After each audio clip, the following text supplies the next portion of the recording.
Hello everyone, আবারও একটা নতুন মিনি ব্লগে তোমাদের জানাই অনেক স্বাগত। তোমরা কেমন আছো জানিও। হ্যাঁ জানি, আজকে অনেক তপস্যার পরে আজকে একটা মিনি ব্লগ শ্যুট করতে পেরেছি। এখন তো আর মিনি ব্লগ দেওয়াই হয় না। তো গিয়েছিলাম বড় ছেলেকে টিচারের বাড়িতে দিতে।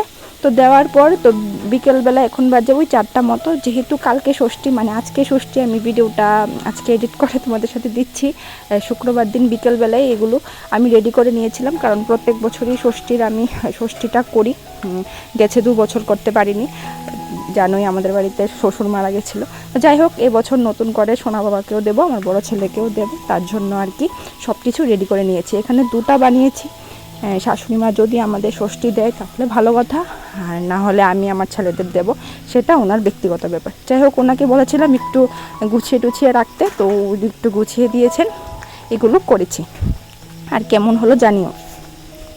আর যেহেতু ছোট্ট সোনা বাবাকে আমি এবার প্রথম ষষ্ঠী দেব, তার জন্য ওর থেকে মিশো থেকে এই 3টা ড্রেস অর্ডার করেছি। ড্রেসগুলো না খুবই ভালো এসছে, টাকা কম নিলেও কিন্তু ড্রেসের মানটা খুবই ভালো।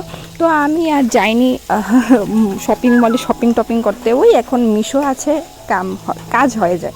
যাই হোক, তো এইগুলো ড্রেস অর্ডার করেছি। বড় ছেলের জন্য ড্রেস অর্ডার করেছি, সেটা আনফর্চুনেটলি আস্তে আস্তে অনেকটা দেরি হয়ে গেছে, তার জন্য তোমরা এই ব্লগে দেখতে পারবে না। আশা করি ষষ্ঠীর ব্লগটাতে তোমরা দেখতে পারবে আমি ওর জন্য কী ড্রেস অর্ডার করেছি। তো চলো, আজকের মতো এখানে বিদায় নিচ্ছি, দেখা হবে নতুন ভিডিওতে।